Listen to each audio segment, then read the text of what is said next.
Check my levels. Turn my mic up. Turn my mic up. Put some in my headphones. Yeah. What Kendrick say? Yo, Ali, kick her out the studio. Oh, Lord. The boys are back in town. What's up, guys? What's happening? Jeffrey. Coach Lock. Let's get it, guys. Talk to me, Coach. Song of the week. Song of the week for me, man, is Pusha T, I Pray For You. That's when I knew Malice was back. Yeah. That was the beginning of That's the beginning of the coming back. That and Punch Bowl. Yeah. One. Yeah. My song of the week is Motivate the City by Head Honcho Amir. Oh, y'all need I'm telling bro, these songs, these hits. I'm gonna put it back in there. Pause. Woo! Oh, hey, yo. Hey.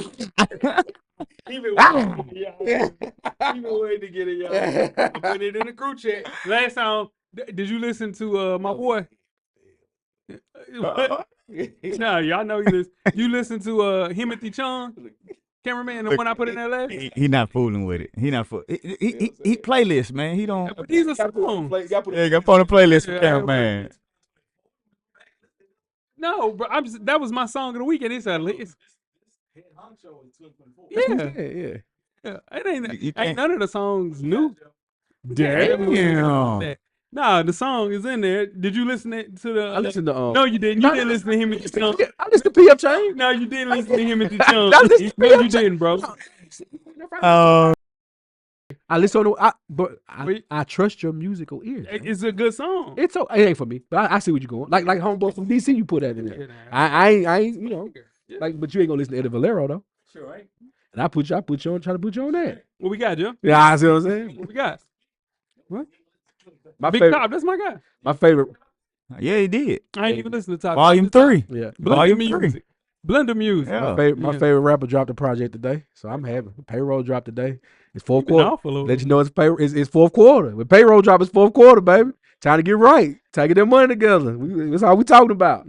It's my favorite rapper. Gotta watch it. Huh? No, he got a fan base. He got a fan. He got a Say fan. just you and him. Yeah, that's right. In Nashville, it might just be in a couple of little, you know what I'm saying? Dang. But like as you go towards the Midwest, he got a movement up there. I don't even think Exit in there no more. They did. That's crazy. Yeah. He's still there. Are y'all sure? Mm-hmm. Oh, okay. They just don't do. They just don't do shows. black art. Oh, okay. I knew something You know like what I'm that. saying? Because they still have shows. Okay, all right. Come Okay, on, man. all right, okay. Let's get to it, guys. Let's get it. Full Sport Press. Yeah. No layup line, no warm-ups, no nothing. We just walking right into the stadium, get into the game. Let's do it. When the beat on, then it's on. Wearing our right jerseys on the road, cause how we feel where we roam is our home. Leaving these other podcasts null and void. The show can't miss something like Tom Shepard and corduroys. Full Sport Press, you know them boys. Jay run the point, lock for 3, and me, I crash the boards. Weezy told you that it's paid for. Full Sport Press. Greetings and salutations. I would like to welcome everybody back, and some of you for the first time, to the Full Sport Press Podcast, the premier sports podcast for the consummate sports fan. And this is your one-stop shop for all sports-related news and topics. I'm J. Ho. It's your boy Big Jeff. It's your man, Coach Lock. Weezy's out on assignment. Shout out to you, Shout Weezy. out to Weezy. Cameron, how you doing, brother? All right. Only the tiger. Tigger. Or tiger. Tigger. Episode 581. We're handing out predictions for pretenders or contenders after the first quarter of the college football season. FSP style. Always FSP style. You better doggone know it. You better doggone believe it. What we got, Coach? Best of the week. Best of the week for me, man. Shout out to 5. James is getting inducted to the Florida State Hall of Fame. Yes, he is. I will say it. And to me, he's top 2. But that's just me. Yeah. What you mean? Wiki didn't do what he did? Nah, he didn't. He won one. He won one. Yeah, but Charlie Charlie? Charlie didn't win one. Nah, Charlie didn't win one. I lost my aim. Yeah. Nah. I think Charlie James is number 1. That's just straight up. Nah. The reason why. This is why. Charlie didn't have the supporting cast that 5 had. No, absolutely not. So that helped 5. Hey, I'm gonna be real. I think we gassing 5 help because it was really just Kelvin Benjamin. I'm talking about on offense. I'm talking about it all. That defense won us a lot of games. Still out there. That's one of the best defenses. Yeah, ever. so that's what I'm saying. About, but Jameis plays offense. Yeah, but we had a running back. We It had was Dalvin Cook. Come on now. College Dalvin Cook. See, don't make that mistake. No, I'm banging with Dalvin Cook. So he had help. He had I think we had one wide receiver. we had a cold tight end. Yeah. Yeah, He had everything. No, that Greg O'Leary. come on now. No, that's what I'm trying to tell you. And wait. 10 years was it? It's 10 years ago now, right? Yeah, 2014. 10 years ago, that offense, that a running back, one wide receiver, and a tight end, get you where you need to go. And we had a good old line. And the line was crazy. What I'm saying, Charlie Ward had more than it. How? We're gonna talk about it. Yeah. Okay. Yeah. Yeah, Charlie Ward. I know Charlie Ward got one. He won one. Yeah, he Okay. beat Nebraska. He probably. Yeah. Nebraska. Yeah. My best of the week is the McDonald's Monopoly returns in October. This is with an app push though. The HBO documentary now, McMillions, made it hot. Come on. Thank you. It made it hot. Thank you. It was a scam. Yeah. But here we are 10 years later, gimmick free in 2025 is what McDonald's saying. So Of course they got to stay there. McDonald's Monopoly returns in October. This gonna let me know if it's real or if it's a gimmick, depending on what the grand prize is. If the grand prize is something small, then it may not be a gimmick. It can't be small. Pause. So you think it's gonna be like, okay, so we got to think about inflation right quick. Let's move on. Back then, No, hold on. Back then it was $1 million. So with inflation, what's it gonna be now? Yeah. It's gonna stay big. Yeah, this might be real then. That ain't none of them this day and time. Yeah. Talk to me, Jeff. 2 pay-per-views this weekend, Karen, man. So you know what that means. Oh no. You know what that means. Come on. I do. It is who Hell gets no. the W, AEW, and WWE edition. Now it's equal playing field. WWE is being petty and childish this weekend, Oh, Lord. scheduling their first ESPN pay-per-view on the same weekend as AEW is one of their top-tier pay-per-views, and scheduling it, Coach, at the same time. AEW then says, you know what, we're going to move hours up 4 hours to give you all a clear one way. That's right. What does WWE do? Move theirs up. Nope.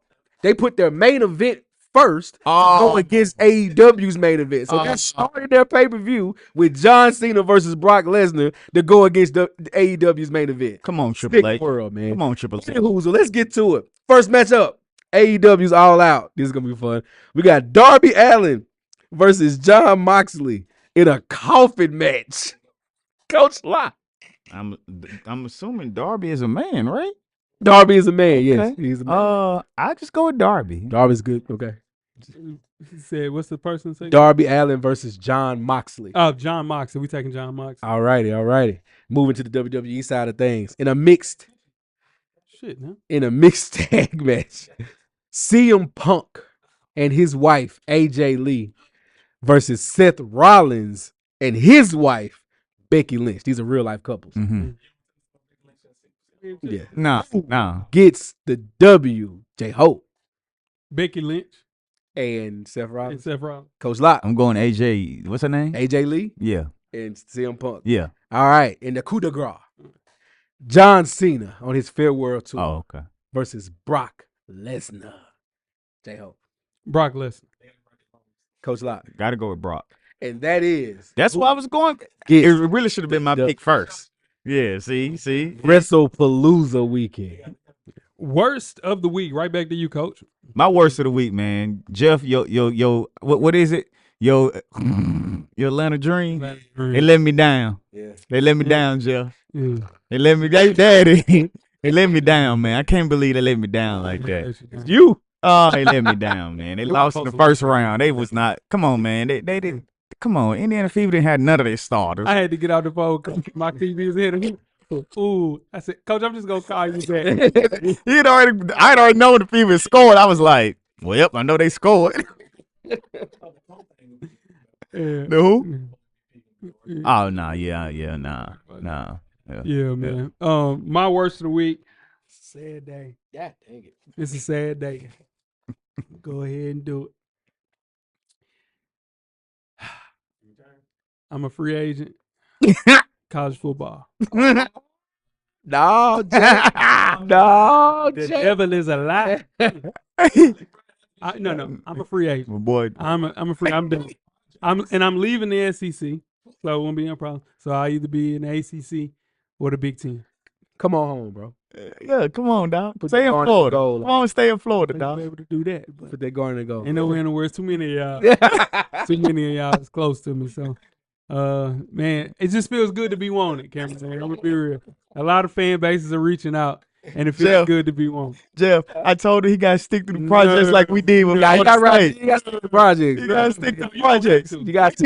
If you get a job, you can get out of there, bro. The Jeffersons moved up to the deluxe apartment in the sky. I ain't seen it. Yeah, you have. Yeah. I saw it. I saw it. Deluxe. Think about how long it was. Big 10, I'm going to Big 10. I'm trying to tell you. Penn State. We waited 15 years, dog. They're going to Adidas. I can't wear that. Ooh, I can't do that. Yeah. Can't go to Oregon. Get a little tricky. Ooh. Oregon, but they got the PEs though. They do got some shit. I'm telling you, Big Ten. If I go to the ACC, guess where I'm going? Syracuse. Going You get out of there. They coach is cold. So hold up. You'll be miserable. Yeah, I know that one. You'll be miserable. So when I left, I started with the Florida Gators in 1996. 95. Really. I can't believe it. And we had a good run. I can't believe it, man. All good things come to an end, man. I'm out of there. He gave up hope. You can't do. And this the thing. You can't do Quita. And rest in peace to my dog. Yeah. Man, Quita. Listen, I thought this was our year, Quita. That's my boy. He let y'all down. My boy let y'all down. He last way he threw 5 picks. Oh my God! I continue. Saturday's been rough. That last pick was bad. Saturday's been rough. Bro, I ain't dance.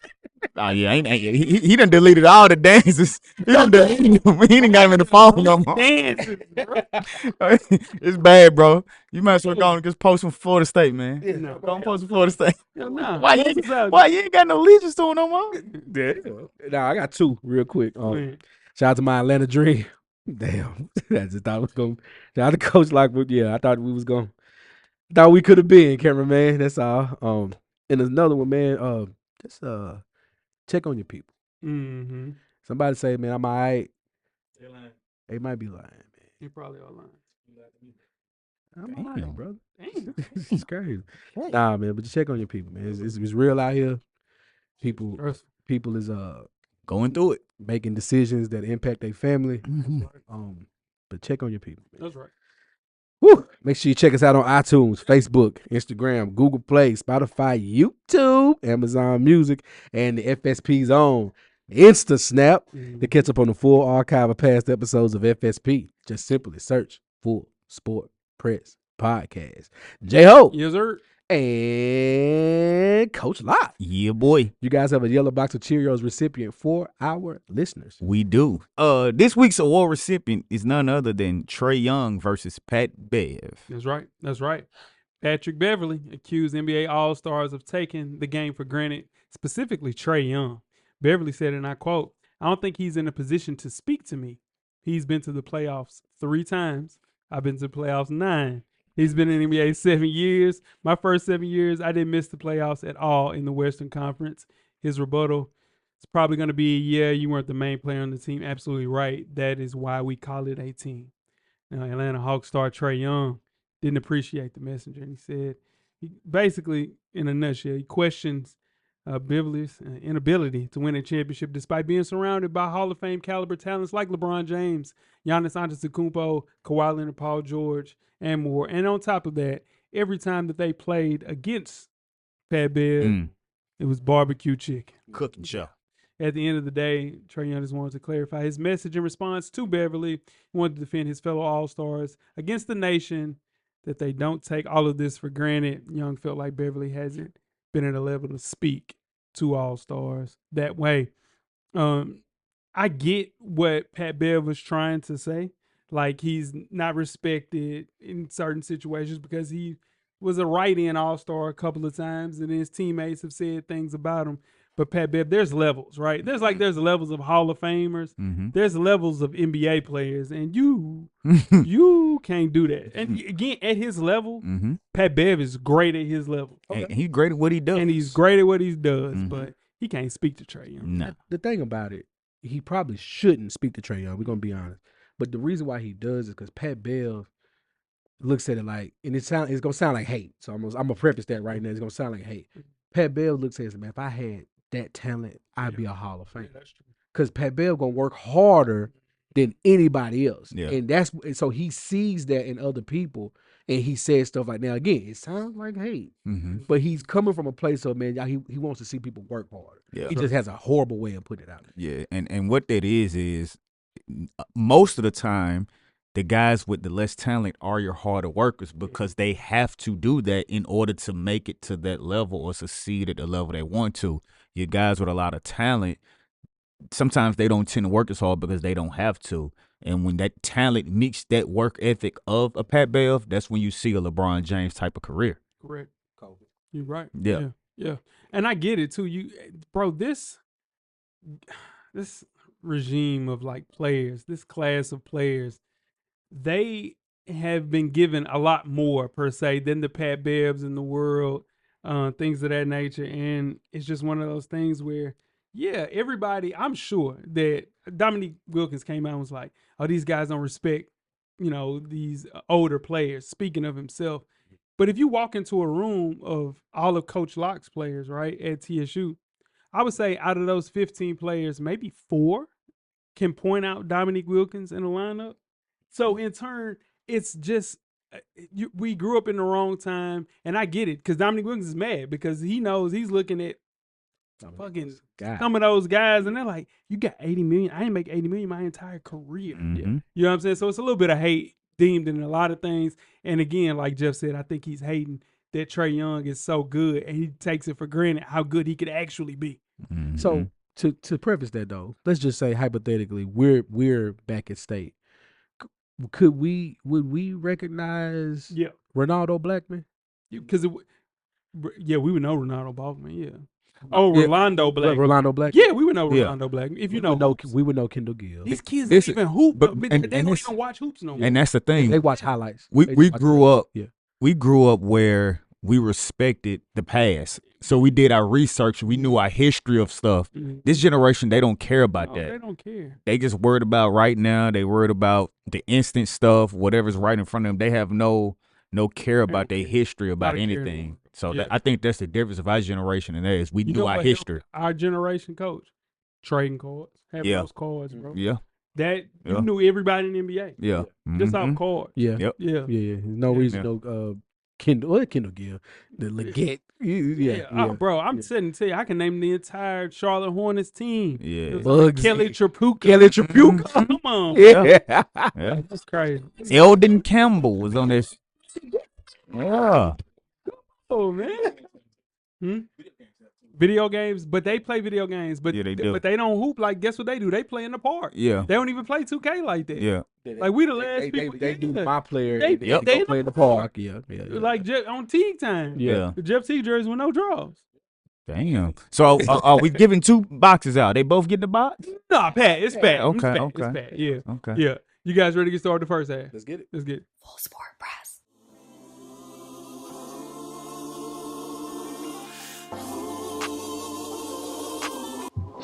This your boy FSP Weezy. Join us each and every Monday on all streaming platforms. Don't forget, everything is paid for. The Revolution will be podcasted. First half, the hottest sports news of the past week, like you do each and every week here at the Full Sport Press Podcast. Before we get started, I'm J-Ho. It's your boy Big Jeff. It's your man, Coach Locke. Jeffrey, where can they find you on social media? Thanks for asking, Coach. You can find me at JEasley84 across all social media platforms. Jay, talk to the people. It's J-Hove on Instagram and Twitter. Let's talk on Twitter. And nothing has changed, man. It's Lock_the_great. That's THA. Get at me. Yeah. Jeff, you are on the clock, my boy. Ah, man. It is week 3, pardon me, of the FSP Fantasy Football League. Let's get it going. Marquee matchup of the weekend. One of the marquee matchups of the weekend. The 0-2 third-string commentators versus the 0-2. Show me them TDs. Shout out to Shane and DP. I know they listening. This projected to be a 1-point game. Both guys are in desperate need of a win. Shout out to M Extra.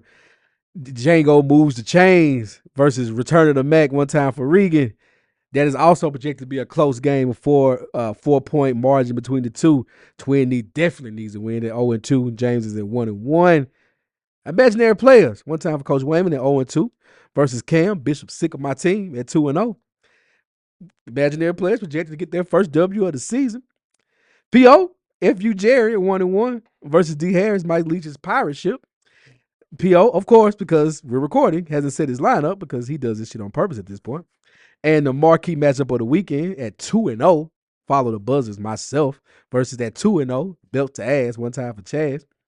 Chaz is projected to beat me by 10 points. We'll see how that plays out. Somebody's O must go in that matchup. And lastly, now watch God, one time for Sean Washington, 1-1 versus Team Maine. One time for Tremaine. Tremaine gotta get a name. You gotta get it. I'm gonna call him. You gotta get a name. Yeah. Tremaine projected to go to 3-0 at the end of that. And that is week 3 of the FSP Fantasy Football League. Are you having buyer's remorse for Caleb Williams? Shit? Ah, man, I'm 2-0, big dog. He averaging 20 points a game. It's fantasy. That's what I'm trying to tell you. He don't need him to win. I don't need him to win. Nah, that's what I'm trying to tell you. He ain't playing that well. I don't see. You're talking 20 about points, though. real football. In fantasy football, he's giving me 19, 20 points a game. I'm with. That is all I need. Let's continue to talk about football, but this time in college football, when UCLA opted to leave the Pac-12 and head to greener pastures of the Big Ten. Shout out to you, Big Ten. It was the decision rooted in money and football. Now, keep in mind they had not won a conference title in the Pac-12 since 1998. The Bruins' latest setback came Friday as they were demoralized in a near-empty Rose Bowl. Listen, it was 15 people at the Rose Bowl. I'm not even bullshit. It was tough to watch. And as big as that stadium, that looked crazy. Yeah, and you lose to New Mexico. Jesus. School that wasn't even invited to be a part of the new look Pac-12. It was UCLA's second straight loss to a Mountain West team, and UCLA fired second-year football coach and UCLA legend Deshaun Foster on Sunday after the school's first 0-3 start since 2019.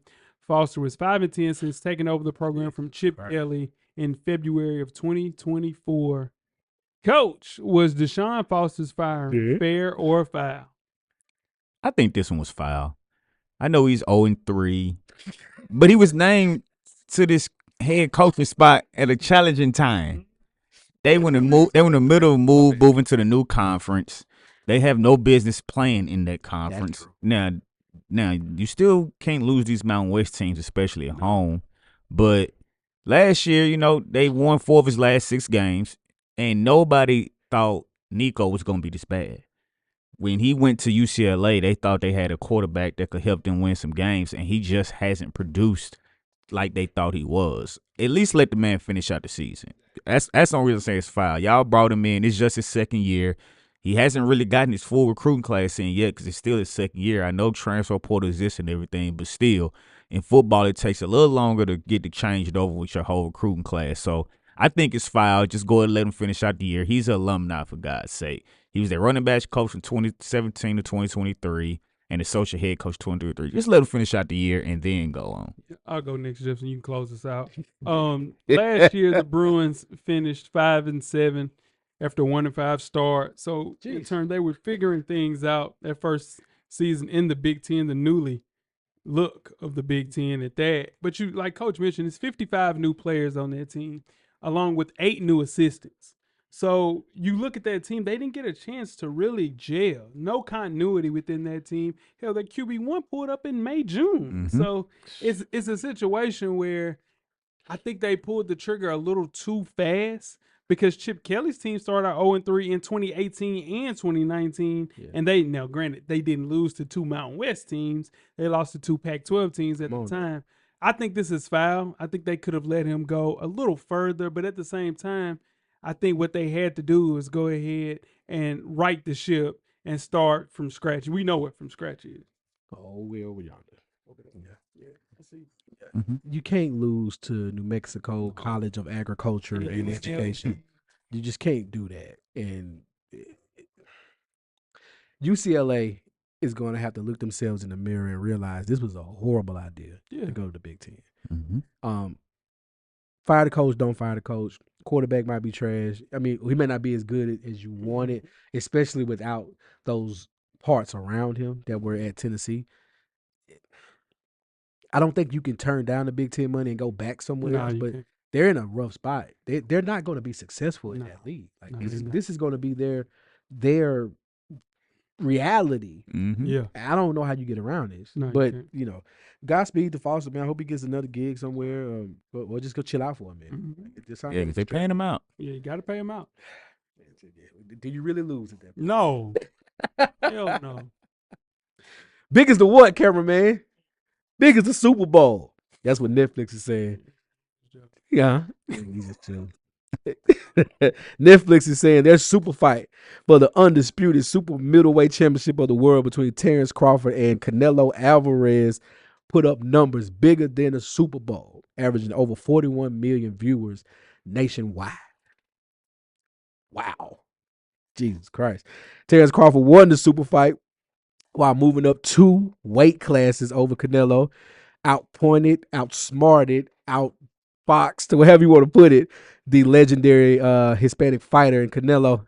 Guys, what is next for both gentlemen? Start with you, Coach Lott.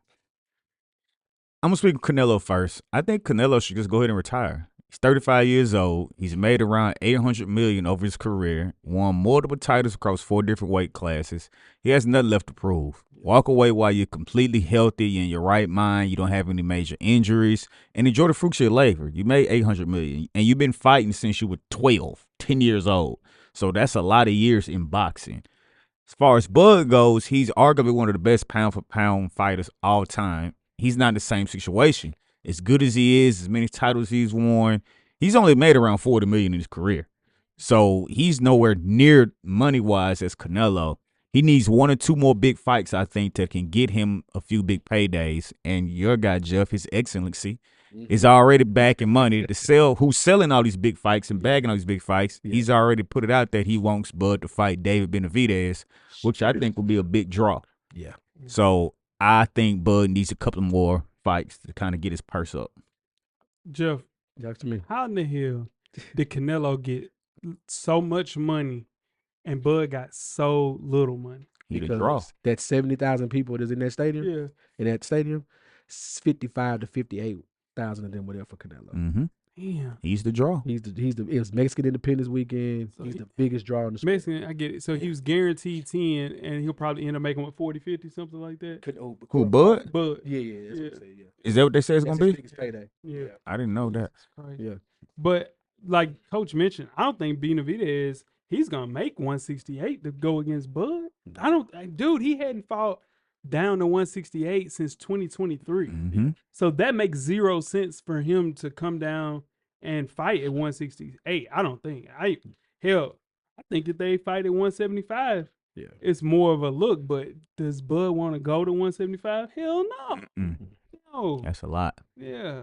So, but Jeff, the question I have for you, does this put him at 1 or 2 all time? In our lifetime? In our lifetime. 2 or 3. Who you got as 1? Prime Roy.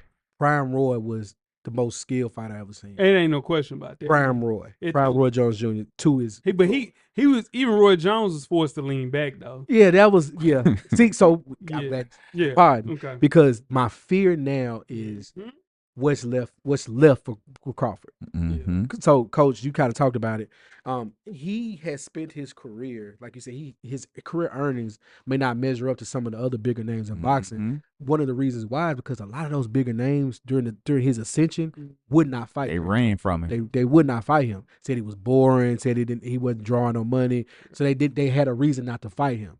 Now they have a reason not to fight him because now they know they can't beat him. Mm-hmm. You know what I mean? So you saw what he did to Spence, and you see what he did to Canelo. It's like, what are we gonna do with him? I don't know what his options are now.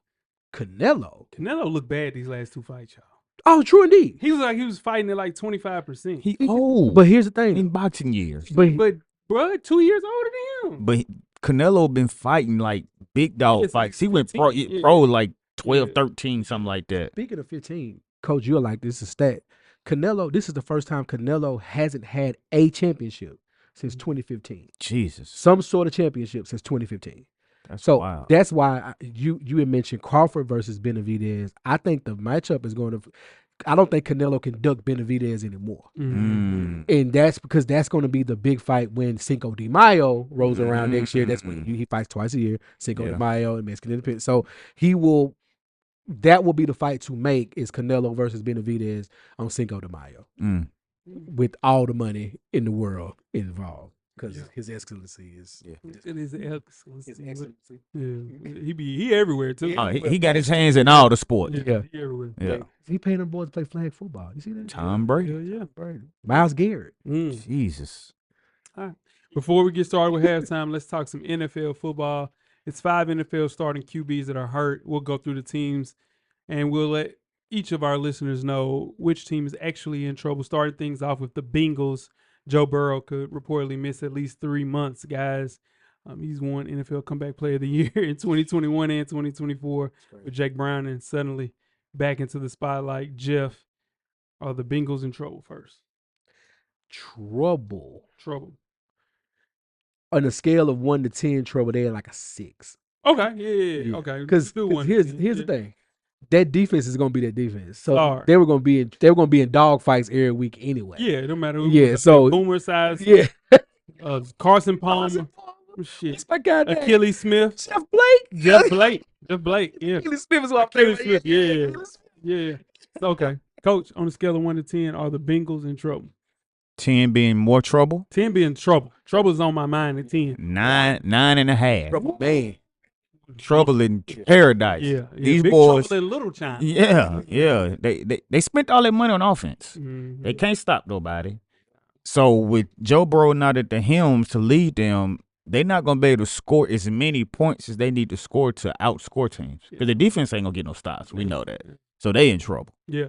I would say like a 7 because Jake Brown in 2023 came in and was 4-3 in the 7 games that he started. 29 years old, a little longer in the tooth, though. Mm-hmm. He's going out. I don't know. I would say a 7, but this is the thing.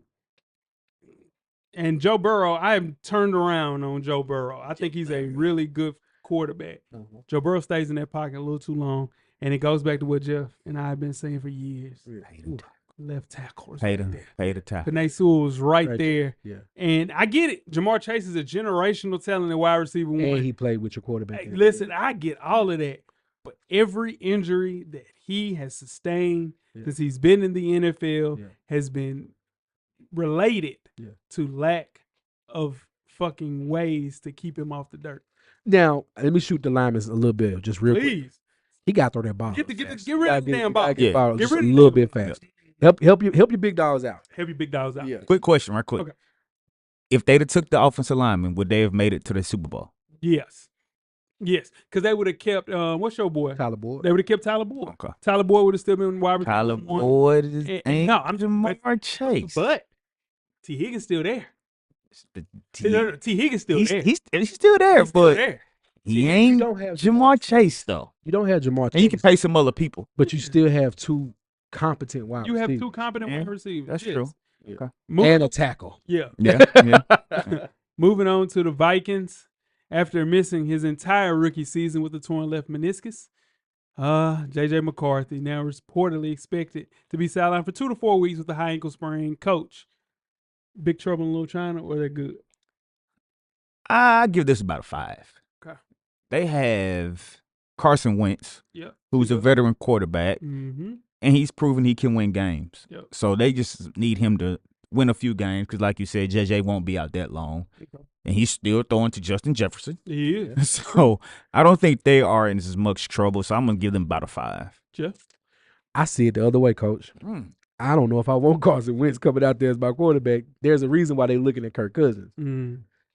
This is an 8 for me because these 4 games, especially if it's the 4-game type, they could play their way right into a hole right here, especially in that division they're in. That's the toughest division in football. Mm-hmm. So, no, I think, I don't want Carson Wentz in 2025 if I can avoid it. I'm at a 5.5, 6 because Carson Wentz is there, but you have a quarterback whisperer. You got Kevin O'Connell there. So you had Josh Dobbs play meaningful football for you guys, did a great job.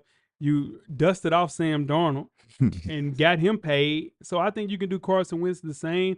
And then, because if you bring in Kirk Cousins for these 2 to 4 weeks, there's quarterback controversy because Kirk Cousins today is better than J.J. McCarthy. Probably. So in turn, that would be but here's the thing. I don't believe in J.J. McCarthy. So if you don't believe in J.J. McCarthy, then trade for Kirk Cousins. It makes sense. Because you saw in 2 games like, come on, man. That shit ain't curling. Yeah. Yep. Next up, the New York Football Jets. Justin Fields is now in concussion protocol after an early exit from a lopsided Week 2 defeat against the Buffalo Bills. Tyrod Taylor, a journeyman, went 7 for 11 for 56 yards in garbage time for a touchdown. Jeff, Big Trouble Little China. Let's go top 5. I don't think he's still with 5. He's still with 5? Okay, top 5. Yeah. Let's go. Yeah. It's my quarterback. That is your quarterback. Should have been a Pro Bowler that year. Yeah. It's my quarterback right there. That's just like a 3. It's a 3. 3 or 4. It's concussion. It's concussion. So I don't. Maybe 2 games. Maybe max 2 games. Yeah. And top 5 is a consummate professional. Yeah. As long as you keep those needles away from him, his lungs. Yeah. Because I don't know what San Diego. I mean, the Chargers trying to do. The Chargers doing. Yeah, that's it.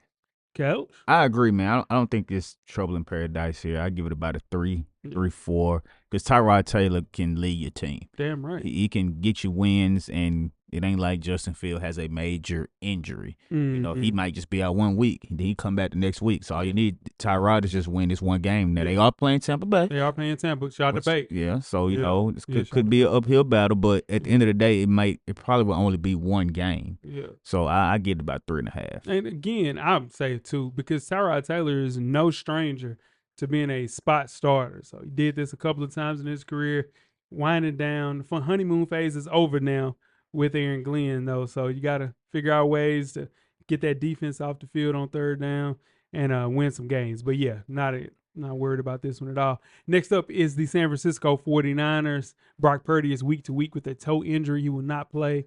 Very unlikely is what they say to play on Sunday. Guys, without Purdy, we had a guy come in. His name, McCorkle Jones III. Coach, how you feeling about that?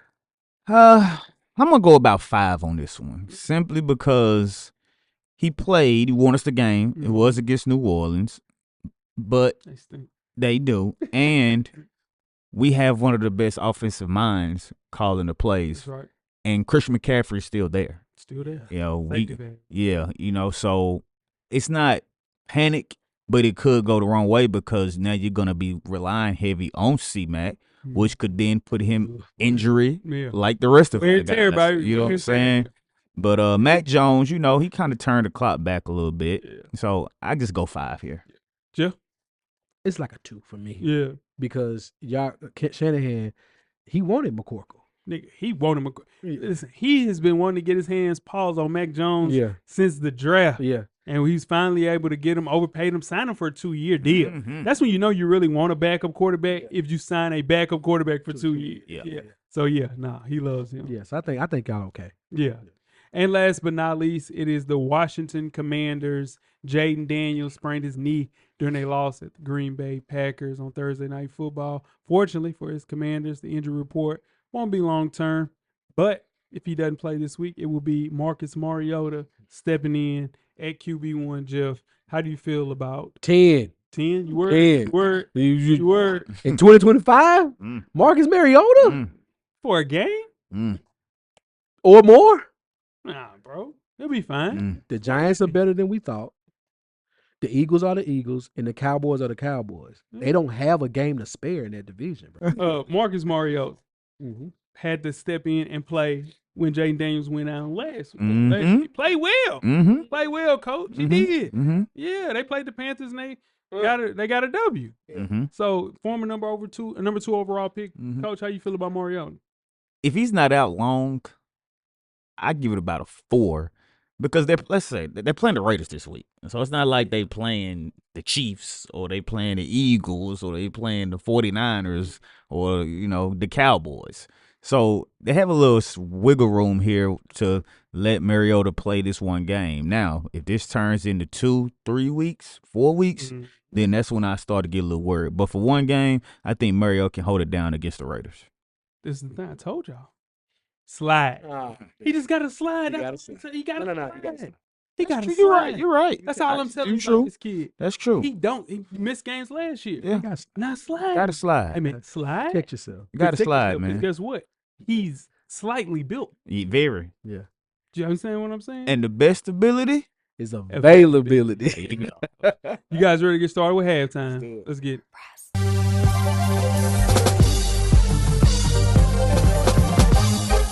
J-Ho.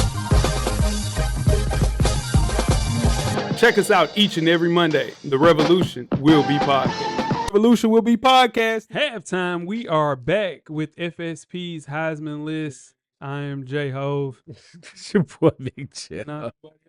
Okay. All right. Each week of the college football season, FSP will take a look at the 2025 Heisman Trophy race and break down contenders out of contention this week, guys. Lenore Sellers still out of contention. Yeah. Wow. And Garrett Nussmeier out of contention this week. It happened. It did happen. Coming in at number 4, we have Georgia quarterback Gunnar Stockton. Gunnar. Plus 1,500 right now. Stockton led a comeback for the Bulldogs and had a career game. He was 23 for 31, 74% coach from the field there. 304 yards, 2 touchdowns, and also rushing for another score. If the Dogs continue to win at this rate, Gunnar is on this list. Yeah. Look at Gunnar. Yeah, look at Gunnar. Up next, Georgia's on a bye this week, but next week, Georgia are at home against Alabama. Georgia right now is favorite by 3.5 points. They both got buys too. That's good. That's a good double bye. Double bye. Coming in number 3, we have Oregon quarterback Dante Moore. It's plus 1,000. He's moving on up like the Jeffersons. Posted a 78% completion rate for 657 yards, 7 touchdowns, and 1 lone interception for a top 5 offense in college football at 54 points per game. Jeez. Yes. The pace has him on track to be the program's next quarterback to travel to Eugene to New York in December. Now listen, up next, number 6, Ducks are back at home against rival for the first time in a long time, Oregon State. Oregon is favored by 34 points. Jeez Louise. Number 2, we have Oklahoma quarterback John Mateer. It's plus 900. Mateer's his completion percentage actually went down. We're still playing at a high level, and the Sooners are still undefeated after Saturday's win over Temple. And Mateer will have a chance to keep himself in contention. Conference play starting this weekend in Norman. The number 11 seed Sooners are back at home against Auburn. Oklahoma is favored by 7 points. And closing things out, we have number 1, Miami quarterback Carson Beck. It's plus 700. Who is Tommy? Beck was 23 for 28, 82% completion percentage for 340 yards, 3 touchdowns, and 2 interceptions, while also rushing for a score in a 49-12 win for the Hurricanes, who are still undefeated. On the season, he has 812 yards and only 2 picks. The number 4 seed Hurricanes are at home against Florida. Shout out to the Florida Gators. The Hurricanes are favored by 9 points. And that is the FSP's Heisman list after week 4. You guys ready to get started? That's a season-saving game for the Gators right there. Full Sport Press.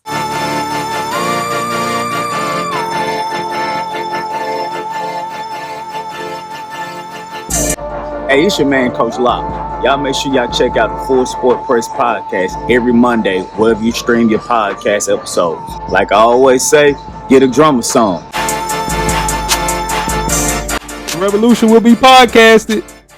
Second half, we are back with college football contenders or pretenders. I am J-Ho. It's your boy Big Jeff. It's your man, Coach Locke.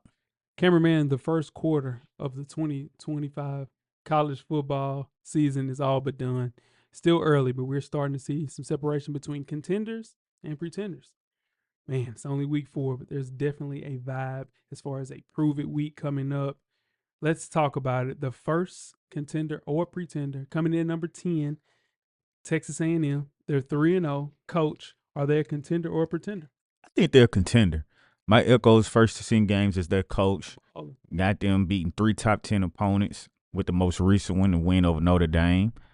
Having guys like Marcel Reed, Mario Craver, and their other wide receiver, KC Concepcion, all gives the Aggies a real threat on offense. It's about time for them to start proving it, because every year, if you look up, they say this is Texas A&M year, and they always seem to fall by the wayside. But I think with a a consistent quarterback who's playing well and the weapons he has, I think they can be a real threat. Jeff. That Notre Dame win was huge. Yeah, that was big. They have a fairly easy schedule until they travel to Death Valley, LSU, late in October. Holler at me then. For right now, they are contenders, but that's the game to circle. If they can go into Death Valley and get a win against LSU, they are real national championship contenders. But until then, they just they're just going through a cakewalk, right? I mean, the Notre Dame win was huge though. Yeah. They got a soft spot right here, and that's why I have them as a pretender right now. No major program has spent more, like Jeff mentioned, and reaped less over the decade than A&M. The Jimbo Fisher hire and firing, and a record payout at that. After no college football playoff appearances, SEC titles, or 10-win seasons, Texas A&M's investment into the program, and like Coach mentioned, Mike Elko, he's the guy. They did largely with the help of transfers over the last 16 games, and the transfers have brought out a different mentality for Texas A&M. So there's signs of shifting ahead. I just think they're pretenders right now. We'll see. Next up, we have the SEC's highest paid quarterbacks, Arch Manning, LSU's Garrett Nussmeier, Florida's DJ Lagway, and South Carolina's Lenore Sellers. Jeff, are these guys contenders or pretenders? Yeah, so we got to grade this on a curve, right? Lenore's got injured in the Vandy game, so we're not. I'm gonna be nice. Well, DJ, Arch, Garrett. It looked. See what I'm saying? Just give them some time. We gotta give them some time. Got to give them some time. These guys have been thrust into the spotlight. There's more viewership in college football this year than ever before. I think that says a lot to the eyes that are on them, and it's a lot of pressure. They're in the SEC. I mean, it means more. Whatever. So there's a lot, right? There's a lot depending on these gentlemen. So let's give them a little bit. Give them a little bit.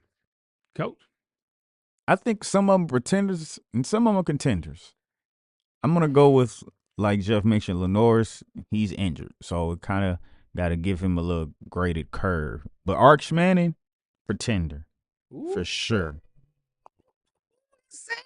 I will say it. I've been saying it. He's the main reason I'm going pretender him, because he was a Heisman candidate or leader before the season started to win it. And he hadn't done anything yet to get that. Now, my boy DJ, he was highly recruited coming out of Texas, and he can't seem to get his bearings together because he can't stop consistently turning the ball over. Now, Nussmeier, he's playing okay, but he was also a Heisman favorite coming out, and he hasn't really played great. He hasn't played bad. So right now, I'm going to say just pretenders for right now. This is the preseason Heisman list, guys. These 4 guys that you would say we're going to set for a Heisman was Lenore Sellers, DJ Lagway, Gary Nussmeier, and Arch Manning. 2 of these guys were given their crown a little too early.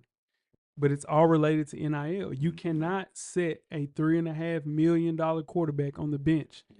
You just can't. You got to play. And what we're seeing with plenty of first-year starters, not named Arch Manning, you still got Top Simpson, you got C.J. Carr, you got Austin Simmons at Ole Miss. They're going to go through ups and downs and growing pains, but I think the guys that were given so much credit without actually playing meaningful football, they're pretenders. But the contenders, I think Garrett Nussmeier is a legit NFL quarterback. I think he's the best quarterback out of this group, and I think he will be the number 1 pick. So, yeah, it's just a lot. You give a lot to a kid, $3.5 million. You got to pay him. You got to play him. Yeah, play him. Next up, at number 3, we have the number 7 seed, Florida State Seminoles, that are 2-0, coming off a bye week. Coach, contender or pretender? I think we're contenders. We have a quarterback that can lead the team. Got a good win against Alabama, which jumped us up in the top 10. Now, it's early, but we have a favorable schedule. The big test for us is going to be when we play Miami, of course, and maybe Clemson. You got 2 hard games all year. Maybe Clemson. We had 3. You got 3. Got 3. You got 4, actually. Bro, when you say you got 4 hard games in a year, that's it. No, we have, from a team that went 1-10 last year. Right, like, you know what I'm saying? If you just have to win 4 games. You don't just have to win 4 games. You got to play Pitt. You got to play NC State. You got to play Duke. Syracuse. Those are winnable games. What I'm saying is you have to lock in for 4 games. I'm telling you. Hey, man. We're still contenders. The same thing with the team that won the national championship. We had to play the same type of schedule and what we win the national championship. ACC was better then, dog. It was the same team. You still have 4 teams. No, it wasn't. 4 teams that was good. Boston College was a tough out. Not that year. Boston College is always a tough out. But they wasn't. But Syracuse now. Exactly, always. So that means Boston College is a tough out now, right? Like, no, basically you're saying they're tough out now. You still got Miami. You got Clemson. You got Syracuse. How? Clemson ain't good. You know that.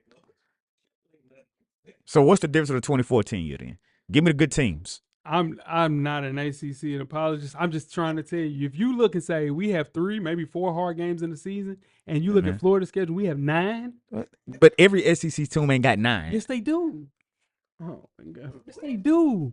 Man, no. Every SEC team does not have 9 hard games on their schedule. No, y'all get them too much credit now. Your schedule is tough, but everybody in the SEC ain't got a 9-game tough schedule. The SEC is playing the teams that we're not playing against. Mizzou is a tough out. Oh my God! Here we go. We just said Texas A&M got an easy schedule. They in the SEC. I just said that. Why? Because they don't play anybody until they play LSU late in October. After they play Notre Dame. That Notre Dame was tough. What you got about Florida State, Joe? I'm on the fence about this one because we had the Bama game, which jumped us up in the polls. Then we have to worry about the Miami game. It's gonna be one of the bigger games of the year when we play 2 undefeated top 10 teams in the ACC. Wow, would you believe it? But then we also have to go to Clemson on the road. That's gonna be a tough game. It's always a tough out. Clemson, despite their slow start, it has a team full of first round draft picks. Like, we know that, right? Like, we know they're putting at least 5 or 6 guys in their first round or 2, right? We know that, right? Like, that's understandable. Then we have to go to the Swamp. So this is what I'm trying to tell you. Uh-huh. Ole Miss put 5 people in the first round. What I'm saying is we're acting like Cade Klubnik was not a Heisman candidate. No, you're not hearing what I'm saying. Don't use that as a point of reference to say a team is a tough out, is what I'm saying. Clemson's defense, their offense has been the problem. Can we say that too, right? Their offense has been the problem. There's no lie there. Their defense is still cold. And we have to go to the Swamp this year. Cool. Yeah. Which is not a tough out. No. That's a rivalry, bro. We've beaten y'all in bad years. That's what I'm trying to tell you. We are USF came into the Swamp. Y'all will be all right. They weren't defeated. Y'all be all right. I have Florida State as a contender for everything that I said. Nobody, even everybody at this desk, said that Florida State was going to be good this year. You guys weren't looking towards this year. We're going to be sorry this year. And now they're 2-0, and everybody's like, oh, I'm telling you what, look at Florida State. But here we are. But they were expected to improve and maybe contend for a bowl game at the most, not much else. But now you're projected to be a college football playoff contender. This team plays with a physicality that we haven't seen since Jimbo was there, and that's been the main difference. They're simply playing with a fire that wasn't there last year. The ACC is so bad, I think FSU is definitely a contender, so that puts them in that category. Next up, we have another ACC person. Is Carson Beck, Miami quarterback. Jeff, is he a contender or pretender? Yeah, I'm assuming we're talking about contender for the Heisman, right? Or just a contender, period. Like, you worried about Carson Beck when they pull up? I've always respected Carson Beck. I think Miami's offensive scheme was a lot different than Georgia's. So yeah, he's a contender to me, especially right now that he has them believing down there. I mean, Cameron Ward is Cam Ward. He had a great season. No disrespect to him at all. Yeah. But Carson Beck, I think most Miami fans I know thought they were taking a step back this year, and they aren't though. Yeah, they are not. No, they are, because Carson Beck still throws some bad passes. I'm sorry, I'm not saying he's better than Cam Ward. Yeah, I'm just saying saying that they're still playing at a high level. Yeah, they still can. No, I'm not saying that. Okay, I just wanted to make sure. Yeah. Talk to me, couch. I'm going to go contender, man. Sometimes a new scenery is what you need to answer your problems, and this has been the case for Beck. When he was at Georgia, it didn't pan out like he did, and that's how he ended up at Miami. And now he's jumped to be one of the favorites to win a Heisman as of today. Mm-hmm. So clearly he's playing better, but like Jeff mentioned, we saw what Miami did with Cam Ward as well. Cam Ward is a talent, but it still helped him that he got a change of scene. He came down to Miami and played this year. So I think Carson Beck is the same situation, so I have him as a contender. Oh, he's definitely a contender. This is the thing about Carson Beck. They used him at Georgia in a different way, and now they're using him in Miami They're doing design runs with Carson Beck, which is insane. It was cool to see.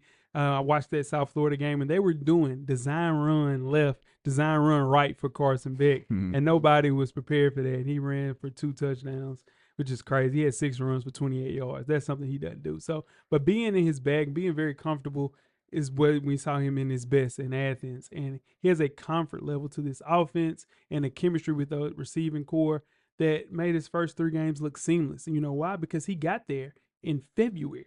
Yeah. So we're looking at Nico Iamaleava, who didn't get to UCLA until May, June. It's a tougher time to build some continuity with that wide receiving core and with the coaches. So headed into the season, I remember the cameraman looking at me in my face and saying Carson Beck will be the first quarterback taken in the draft. You know, he's going to set for a Heisman. And to see him playing at a high level coming off that elbow injury, we're looking at a guy that was largely written off after the season he had in 2024 with Georgia. So it's cool to see him have some fun again. Next up, we have the number 20th ranked Vanderbilt Commodores, who are sitting at 3-0 at recording. Coach, contender or pretender? I'm going to go with contender, man. Last year, Vandy shocked the world with their win over Alabama.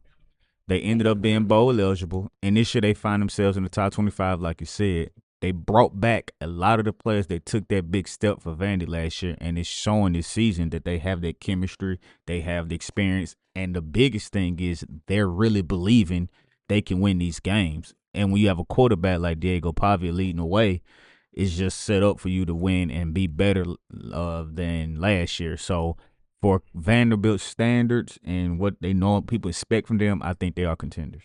Jeff. All right. So Vandy, they played Alabama on October 4th. Vandy at that time should be 5-0. Yeah. Should be 5-0 when they got 2 cupcakes coming up. Mm-hmm. Here's the thing. Georgia State and somebody else, right? Yeah. So they played Alabama October 4th. Oh, it's Alabama. And it's Alabama. Yeah. Then they play LSU right after that. At LSU. Mm-hmm. Then they play Missouri right after that. And then they play Texas right after that. No. Hear me out.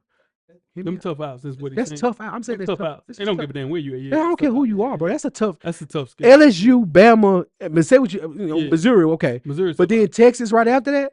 That's tough. Is that game at Texas or Vandy? That Texas game is. I think LSU is at Vandy. Okay. Bama is at Bama. LSU comes to Vandy, and they go to Missouri and then Texas. Okay. That's tough. That's tough. That's tough. I don't care about that. They don't matter. They don't matter. Bro, Auburn is a tough out, Jeff. Right. You know Auburn a tough out, man. You got to end at UT. All I'm saying is, that you looking at that 5. Look at that right there. Yeah, that stretch right there. They're 5-0. They're gonna have a tough time getting the 6 wins to be a bowl eligible. I'm rolling.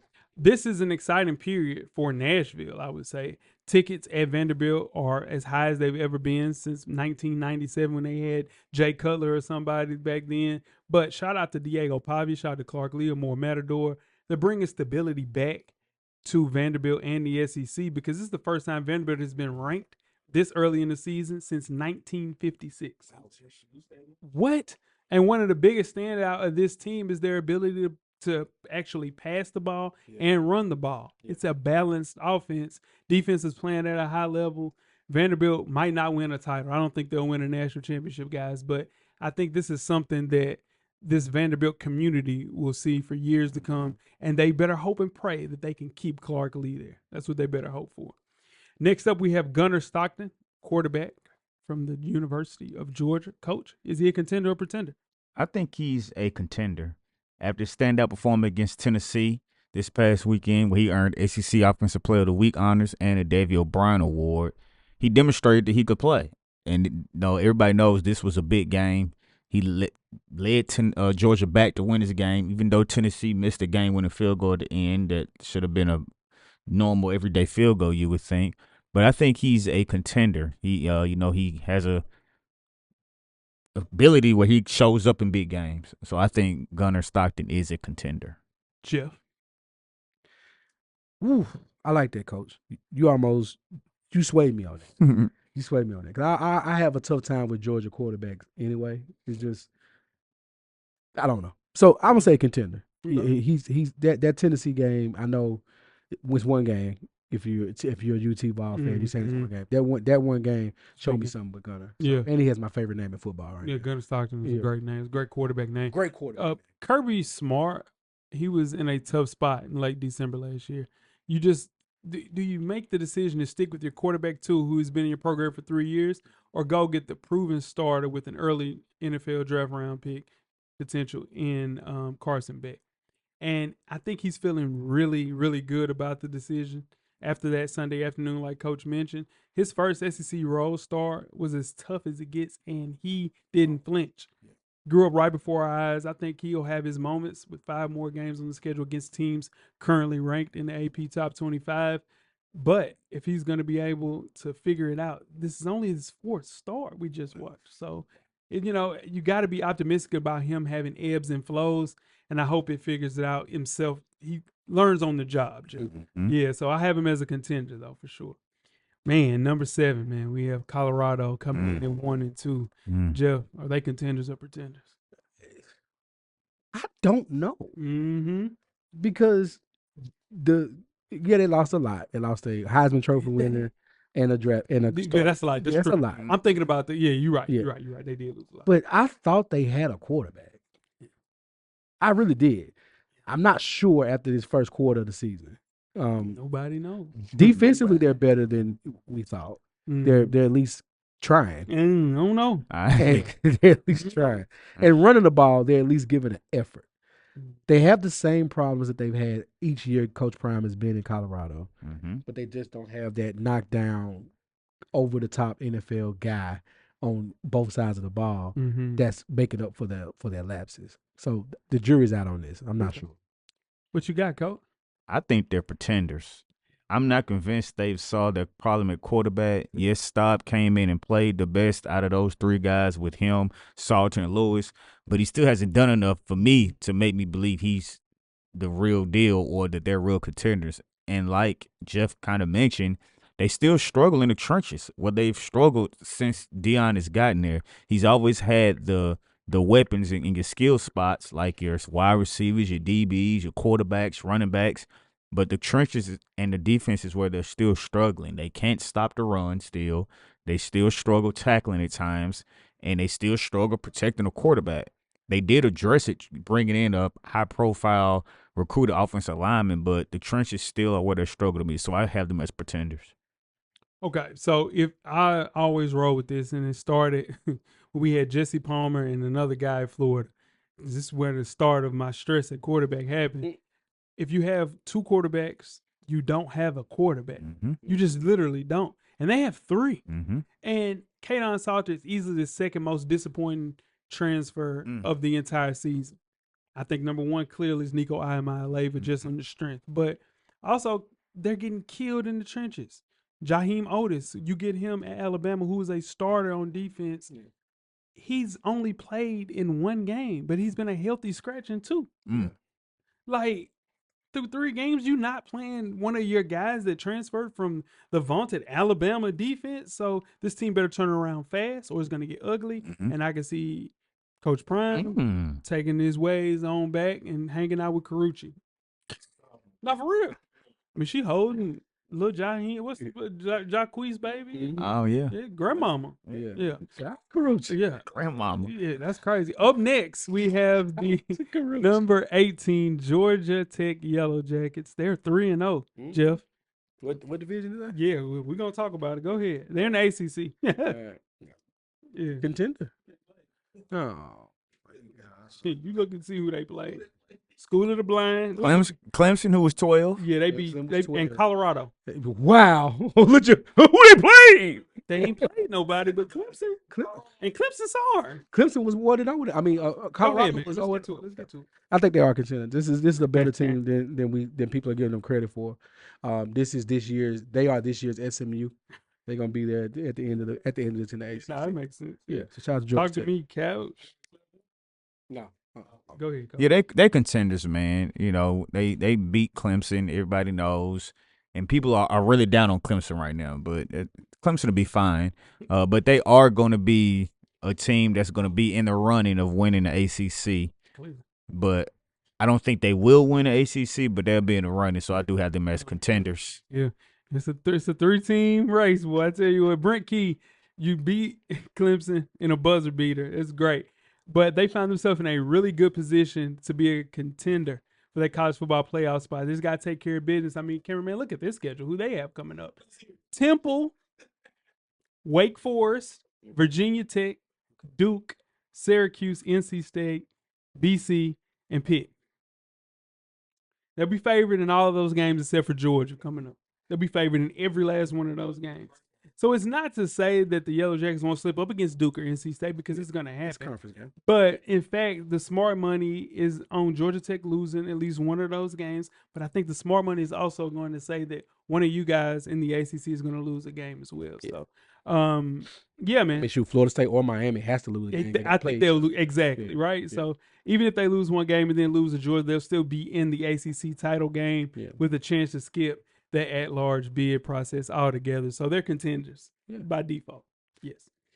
That's hate. It is by default. I promise you, if we had Temple, I ain't going to say we.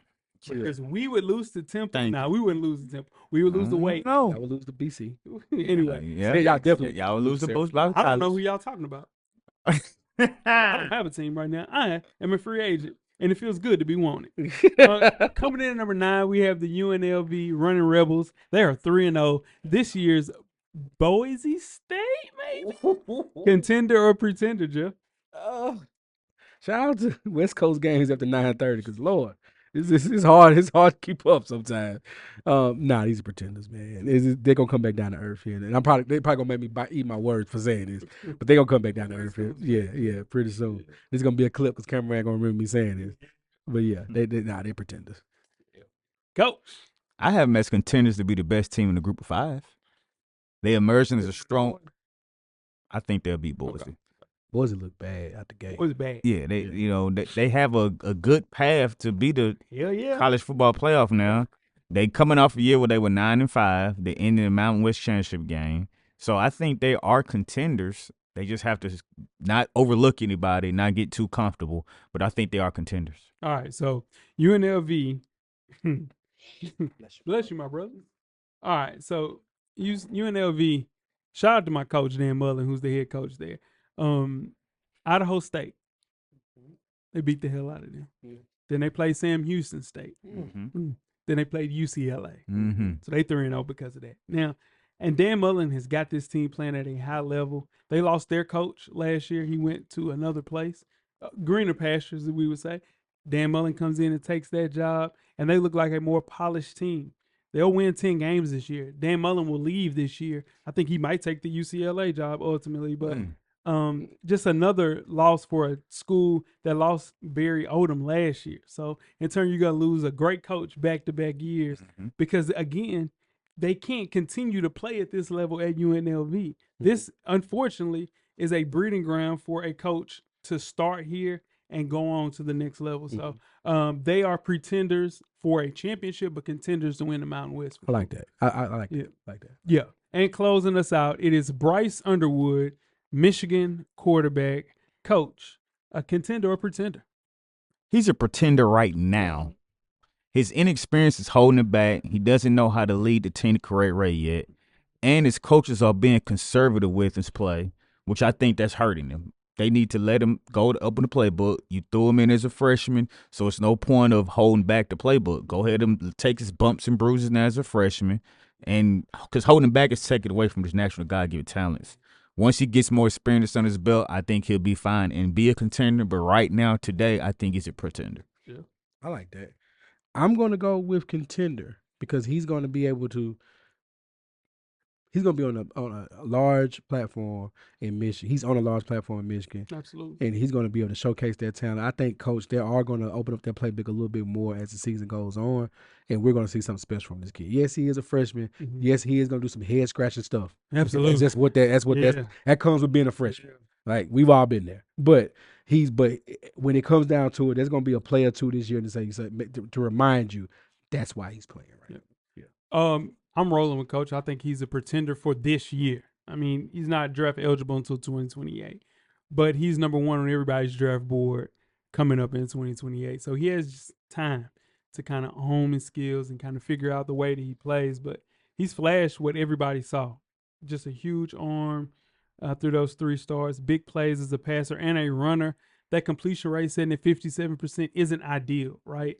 It's something that you got to figure out and get that going, getting that close to 65, 70%. But the next step is refining that aggression that he has with smarter decisions and steadier play. And that'll happen with learning on the job, like I was talking about with Gunnar Stockton. So the traits are obvious, and the early reps will speed up his development. So Ham is a pretender right now.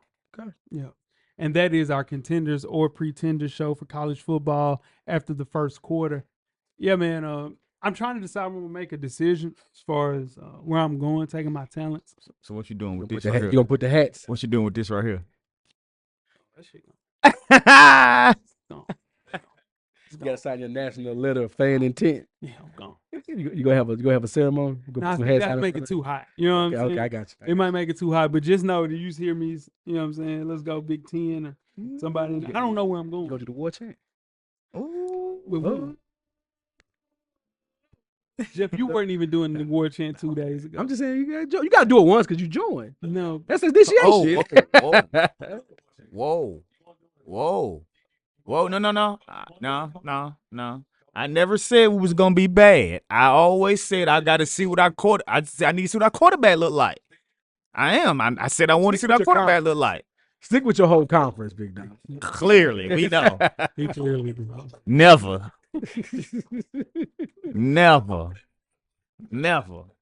Stupid, man. Never. Hey, boy. I'm talking about stress, boy. I'm sitting at that house. Look at this. That last one was bad. He threw that last one. I was like, oh, God. Our team, no. Nah, the fifth one was terrible. 4 games, bro. Our team has only given up 2 touchdowns on defense. That's what I'm saying. Don't give up hope, bro. It's just this year, man. It's gone. I said that last year. We saw it last year. We saw it the year before that. Man, listen. Your standard's too high, man. No, I'm trying to tell you. Your standard's too high. From the bump, It's too high. I won 2 games. Exactly. Tweet us with questions throughout what? the week. Yes, I do think so. Put it on the board. Put it on the board. Now that ain't enough defense. We're gonna do it. What? The tweet us with questions throughout the week at Full Sport Press. Don't forget to comment, give us a thumbs up on the YouTube page, on the iTunes page. Please rate and subscribe. But more importantly, don't forget to tell a friend. Tell a friend. Coach. Get a drum or something. No, you didn't. Yeah. Camera's always on, brother. Cameraman, the Revolutionary Podcast. We are out. Thank you for listening to the Full Sport Press Podcast. To catch up on previous episodes, please check out the YouTube page and wherever you find your favorite podcast. Don't forget, tell a friend to tell a friend. The Revolution will be podcasted.